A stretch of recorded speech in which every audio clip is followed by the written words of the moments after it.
Kung aduna kay mabuyo na to, mahulog to. Mo gani. Sige po kagatras. Pare dili. Ito bro. Karon.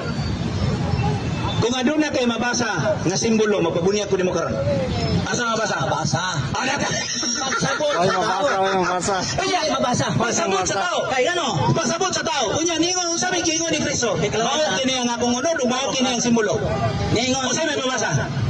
sa daghan ang panahon. Di mo tubag. Ikaw na pwede mo tubag. Bata ang Biblia. Bata asa mabasa? Gibatayan akong Biblia. Asa mabasa nga simbolo? Kristo kahoy, di ba? Ha? Kuwan sa lagi. O klaro na to. Ay sa lagi. Asa lagi mabasa nga simbolos kahoy. Di man ta pag-isip to simbolos kahoy. Ang atong gihisgotan. Layo na siya estima. Buta nga makita. Niabot na magkas kahoy. Wa man ta mag-isip to kahoy. Kristo ang data. Kuwan sa lagi ba? Ang kahoy. Kuwan sa lagi. Paras. Ang akong giingon nimo. Ang akong giingon nimo, ang atong gitaping simbolo. Asa mabasa ang simbolo lagi pabunyag Wala nimo. lagi mabasa Biblia. Ayaw mo magama ina makasaka. Ang bingay sa Biblia. Kristo Asa mabasa ang simbolo? Bungan sa paras. Asa lagi mabasa ang simbolo? Dire simbolo na.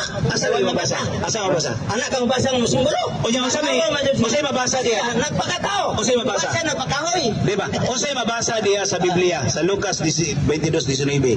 Mao ang simbolo ug mao akong lawas. Usay mabasa. Tubaga ba? Usay mabasa. Mao kini ang simbolo ug mao ang akong lawas. Ingon si Kristo lagi nga mao niya akong lawas. Pero Dito lang. Ayaw magama kay kung unsay mabasa sa Biblia atong turuan. Duha di ay. Karon ingon ka. Mao kini ang akong lawas. O ya karon, iya simbolo. Ingon sa mabasa sa Biblia. O dili simbolo katong tinapay. Tinuod to, duha na yang lawas. Hindi Usara yang lawas, oy. Mao sa man ka? Mo na nga dili pwede Mao lagi na ningon ang tao ni sa Biblia sabta. Ningon ang tao. Bro, kung saon man nato pagtuman ni ning sugua bago ra pud sugo. Mukaon ta sa iyang unon. Mura na tag manananggal ani. sambol. Mo bitaw Usa man taong ka. dili makaon ang Mo ta biya pareha mo. Kung gihandom na na. Luto ka ng pagkaon na ang pagtuo. Dili kay literal. Makaon mo ko na pagtuo. Manananggal na mo ka tiyaw sila. Sa masan ni mo. Ano tong resistan?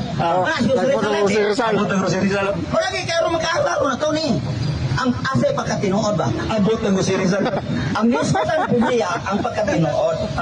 So sa relawas ni Kristo katong gilansang. Alagay. Kato na banhaw. Dili tinapay. So kung ito tinapay katong pangmoto yung lawas, simbolo na to. Dili lagi sa unod lagi ni Kristo. Duha na lagi. Kay matag sa pulong ni Kristo, gawa sa iyang baba. Mao kini ang tinuod. Nga masip di kay nahimong duha ang lawas. Ikaw may nasipiyat noon, kay naghan man iya sa mga pagtulunan. Ang bagila kini mo tinapay. Mayon ko. Kasi may gingon ni Kristo, gingon. So, Kasi gingon. Mao kini. Nga kini simbolo.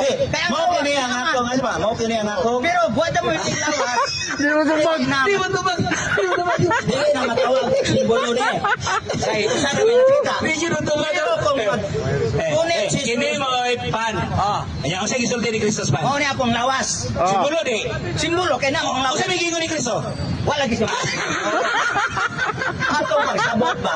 Aman di ay. Na simbolo kay Mao ni karon. Mao ni karon. pero iyong sabot is Smoke ko yung tani na po. Ay, smoke ko mo kay. Saluhan naman.